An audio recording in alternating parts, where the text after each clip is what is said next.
Hey everyone, I'm Melissa and I'm here to contribute to the revenge trope stories. This story is more about karma, the consequences people face from their own actions, and by people I mean my younger sister Carly. Now, let me give you some insight into our relationship. I'm the eldest sibling in our family, and it's just been Carly and me. You see, Carly and I grew up in your typical suburban household. Our parents doted on us and life was pretty darn good. Carly was the brainiac, acing all her tests and charming everyone she met. Meanwhile, I was just, well, me. Always getting into trouble and never quite living up to the family expectations. So, it was just us, our parents, and our cozy little home. It might not seem much to many people, but for me, it was.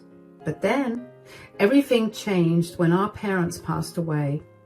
It was a tragic accident that turned our world upside down. I still remember that day like it was yesterday. Carly and I were called to the principal's office at school, and there was Grandma waiting for us with tears in her eyes. "My dear girls, Carly and Melissa, I need to tell you something." "What's wrong, Grandma?" "I'd like to have a private moment with you both. Your parents, they're gone. There was a terrible car accident this morning while they were on their way to work." "What do you mean, Grandma? I want Mom and Dad." "This can't be happening. What do you mean they're gone?" "I know, it's incredibly tough to hear at your age, but right now, I'm the only family you have left, my dears. I promise I'll take good care of you." It's a painful memory I'd rather forget. In the aftermath, Carly and I struggled to cope. We moved in with Grandma, but nothing felt the same without Mom and Dad. As the oldest sibling, I felt the weight of responsibility falling heavily on my shoulders after our parents' passing. While I tried to step up and be there for my sister, Carly, she seemed to spiral out of control. It seemed like we both had Freaky Friday Ed. Grandma Martha, bless her heart, had to bear the brunt of Carly's rebellious behavior, and I couldn't help but feel sorry for her. Carly's troubles seemed to multiply after Mom and Dad were gone. I remember one time when she snuck out of the house in the middle of the night to attend a party. Grandma was beside herself with worry until Carly stumbled back home in the early hours of the morning, reeking of alcohol. Despite my attempts to guide her, Carly continued down a path of recklessness. She started skipping classes, staying out late, and hanging out with questionable friends. Looking back, I realize now that Carly was struggling to cope with the loss of our parents in her own way. But at the time, it felt like she was deliberately making life difficult for all of us. After finishing high school, I felt both nervous and excited about what was next. Leaving Carly and Grandma was tough, but I knew going to college would help us all in the long run. College was a whole new world for me. And during my second year, I met my husband Nathan in one of my classes. He was really nice and smart, studying engineering. We hit it off right away and became really close. While I was busy with college and focused on building a better future, Carly's life was taking a different path. Unlike me, she wasn't interested in going to college or getting a job. Instead, she seemed content living off Grandma Martha's money. I tried to talk to her and offer my guidance as her big sister, but she didn't seem to care. During my last year of college, when I came home for Thanksgiving, I decided it was time to have a serious conversation with her. "Carly, you finished high school 2 years ago, and since then, you've been relying on Grandma's money. You know she's helped us a lot, but this can't go on forever." "Give me a break, Melissa. It's Thanksgiving. I don't need another lecture from you." "Carly, I'm about to graduate from college. I'm planning to get a job, maybe even move into a new apartment with Nathan. I'm getting my life together and I'm willing to help you too. I could pay for your tuition, but please just try to do something. I don't see what your problem is. Grandma is fine with me staying with her. Why can't you accept that? I'll live my life the way I want. You can't control me. I'm not trying to control you, Carly. I just want to help you become more independent. In today's world, having a job is crucial. We don't have much financial security, you know. Oh, Melissa, you're so boring. I'm going out for a smoke. Tell Grandma I'll be back for dinner. After that conversation with Carly, I decided maybe I should give her more time. I focused on finishing college. Once I graduated, I landed a job as an environmental analyst at a research institute. It was a dream come true, working in a field I was passionate about. Meanwhile, Nathan had secured a job as a civil engineer at a construction company. We were both excited about our careers and the future ahead. With our stable jobs, we decided to take the next step and move in together. We found a cozy apartment in the heart of the city where we could start our lives together. A couple more years went by and I turned 24. Then Carly called with heartbreaking news. Grandma had passed away. I was crushed. Nathan drove us back to our hometown. Carly seemed calm, but I could sense her sadness. I took charge of arranging the funeral as there weren't many people there. Grandma just left a few belongings and some money split between Carly and me. And the house, well, she left it to me. I remember Carly being bitter about it, but I had assured her she could use it for as long as she wanted to. After the funeral, as everyone left, Nathan and I prepared to return home, but I couldn't shake the feeling that Carly needed me. Even though she seemed okay on the surface, I knew deep down she must be feeling lonely, so I decided to stay back, wanting to support her through this tough time. Hey, why is Nathan leaving alone? Aren't you going with him? Look, Carly, I know you want to act like this doesn't matter to you, but I want you to know I'm here for you, and I've decided to stay here for a bit. Whoa, you're not staying with me, Melissa. You're not getting it. I've got my own plans.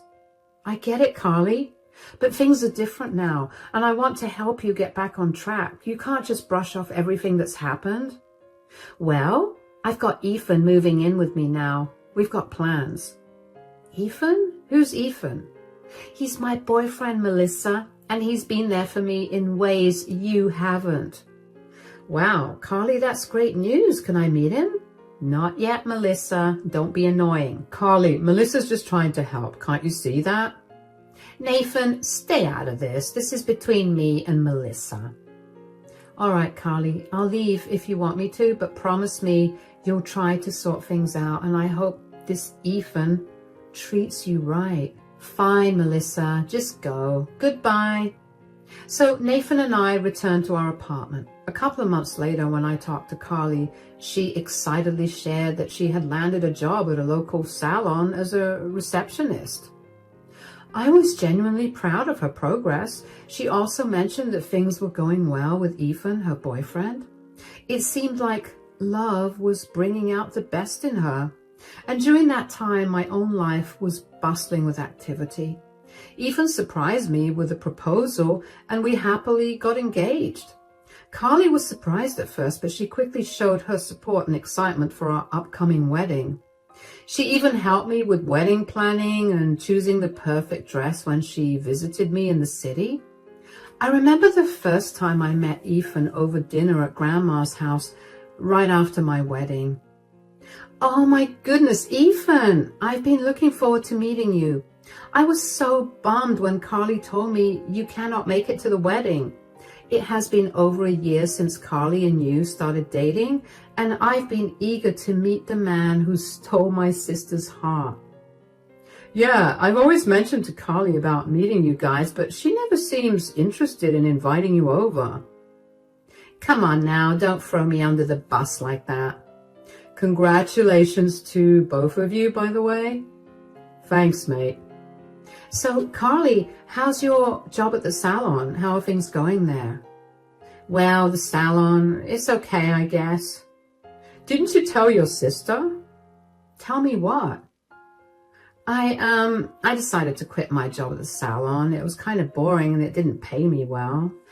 I've always told her that getting a college degree would open up better opportunities for her. She's a smart girl and she could have landed a better job.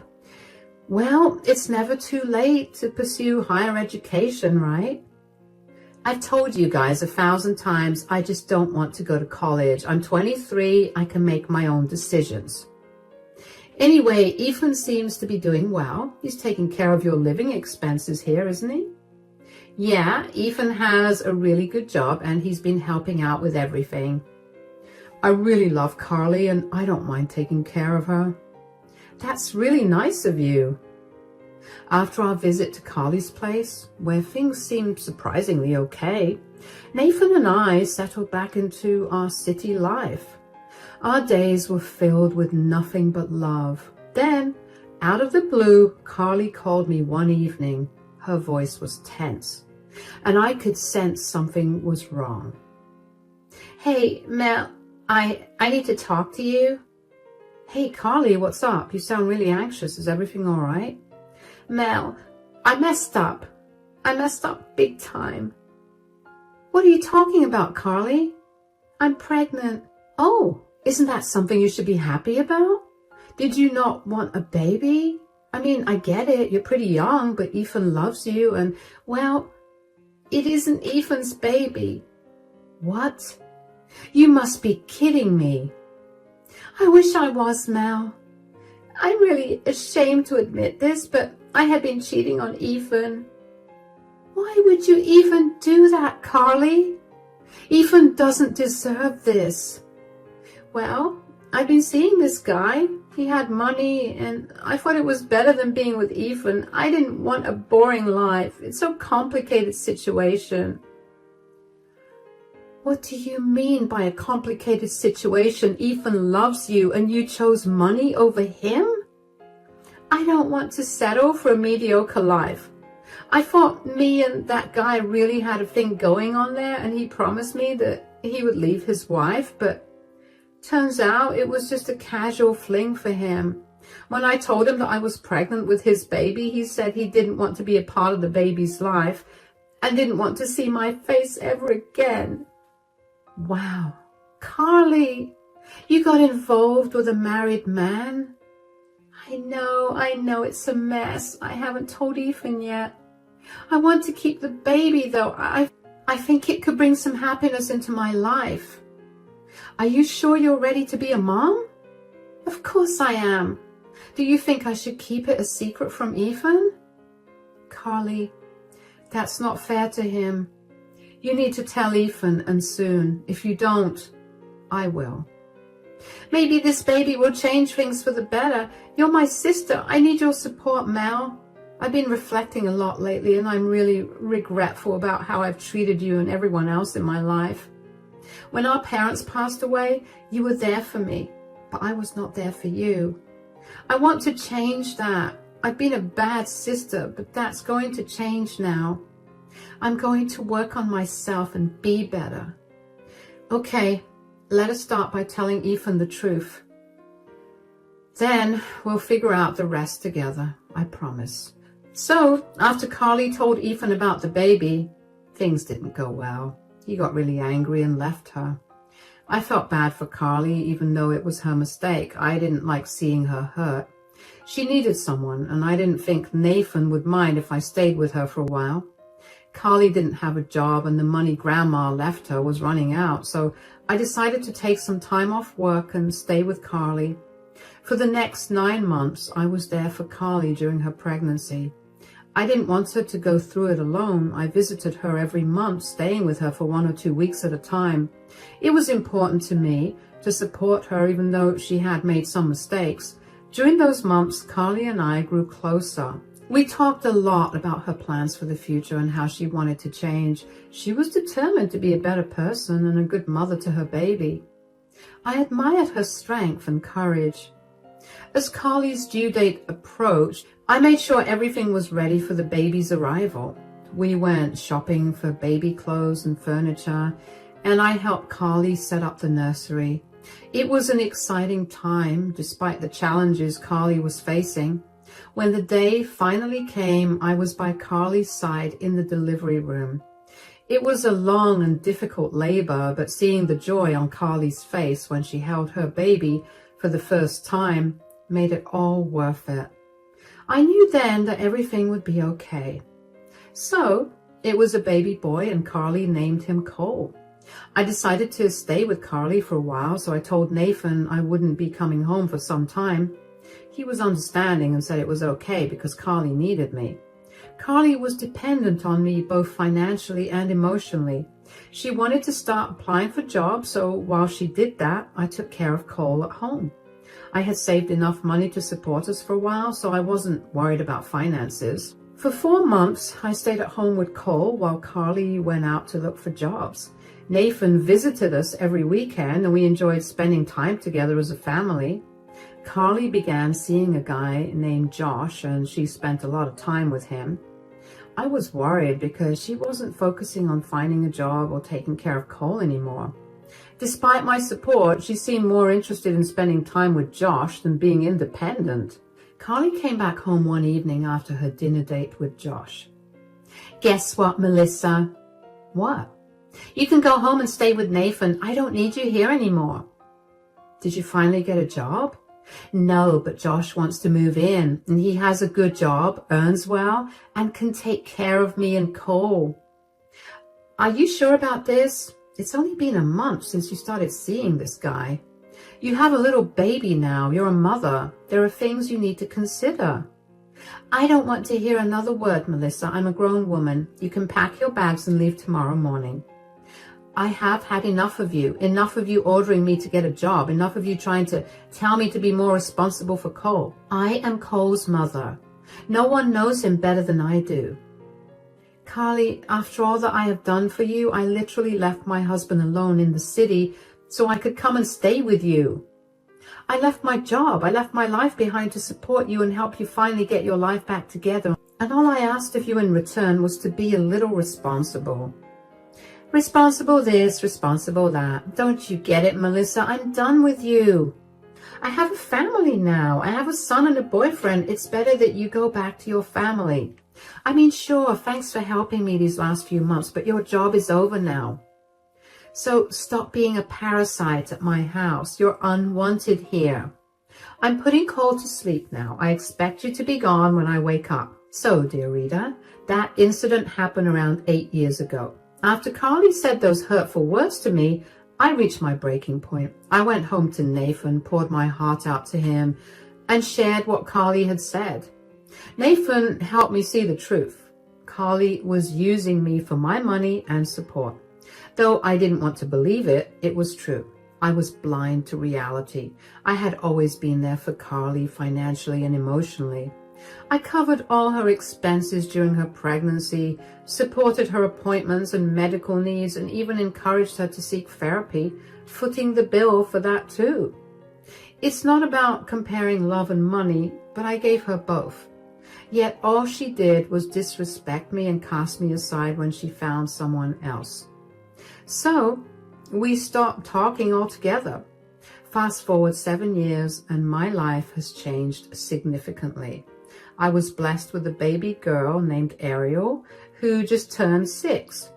Nathan and I were fully immersed in our life in the city, balancing work, family, and parenthood.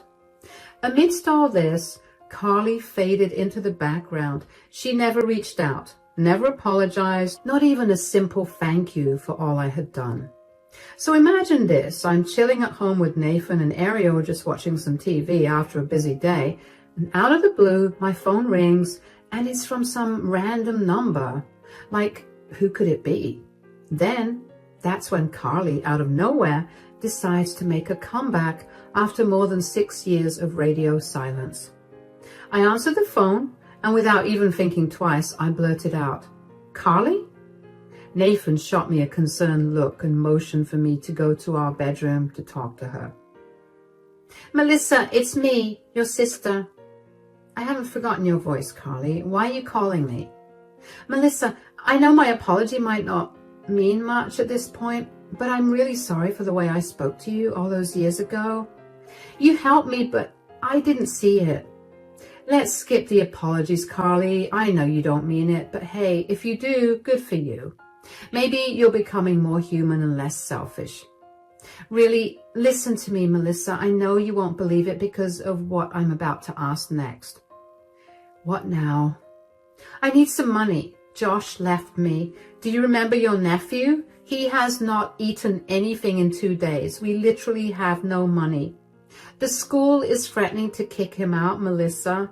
I'm begging you. If not for me, then for your nephew. Carly, I'm not falling for this again. Don't use your poor kid to get my sympathies. Please, just for a few months, I need some money. I just want a stable life for my son. I promise I'll get better this time.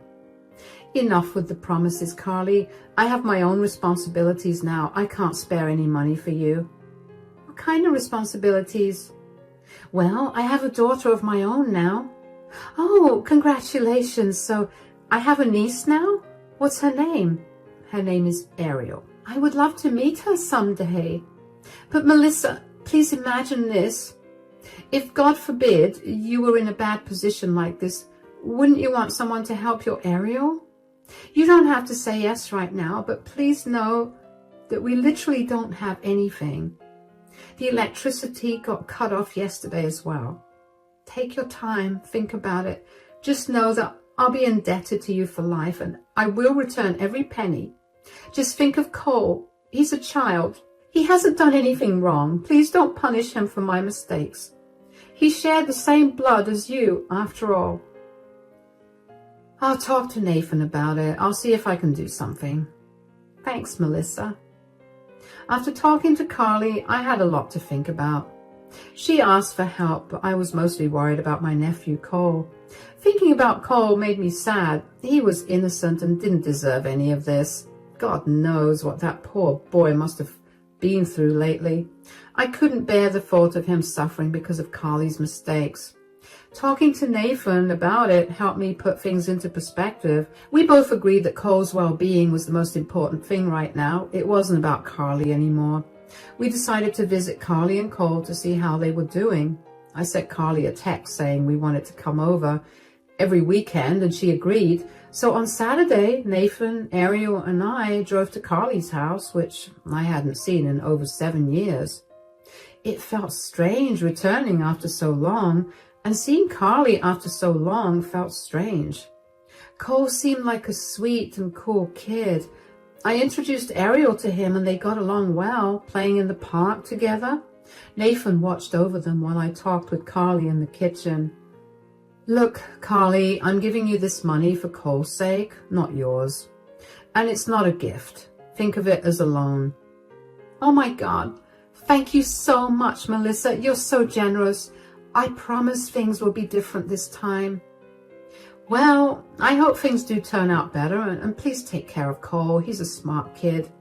Just make sure you use the money wisely for Cole's needs. I will, Melissa, I promise. Thank you again for helping us out. So I set up this deal where I'd send Carly half the money from my paycheck every month. It was tough, but I felt like I had to do it for Cole. Carly said she was sorting stuff out and needed more time and wanted my trust.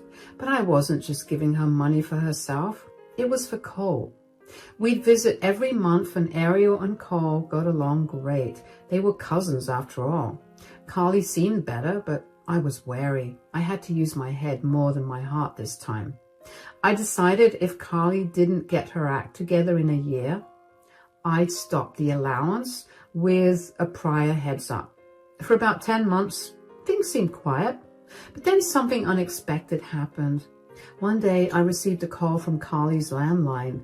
When I picked up, I could hear Cole on the other end. Oh, hey there. Cole, how are you? Hi, Aunt Melissa. I need you. What do you mean you need me, Cole? Is everything okay? Are you safe? I'm really hungry. I haven't eaten anything, and Mom, she's gone forever. What do you mean she's gone forever? Where did she go? I don't know. There's this paper.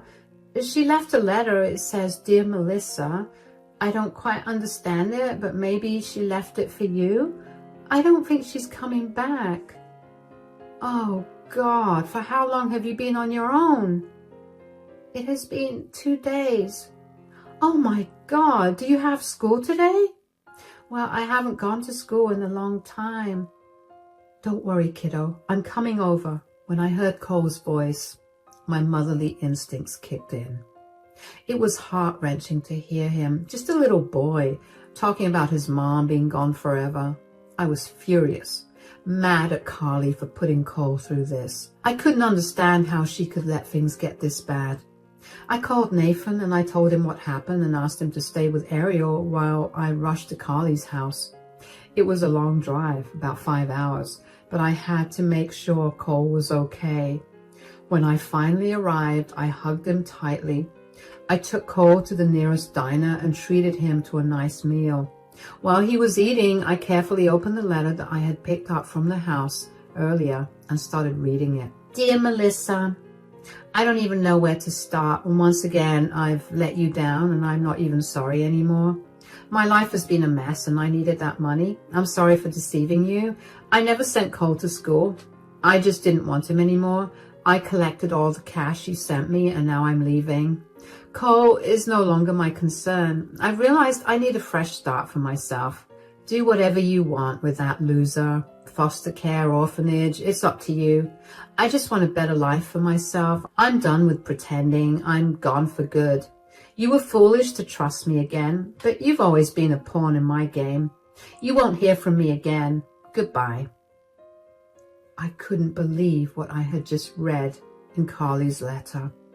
The way she had deceived me was infuriating, but this time I was determined to make things right. I told Cole to pack his things because he was coming home with me. We drove back to the city and arrived at my apartment.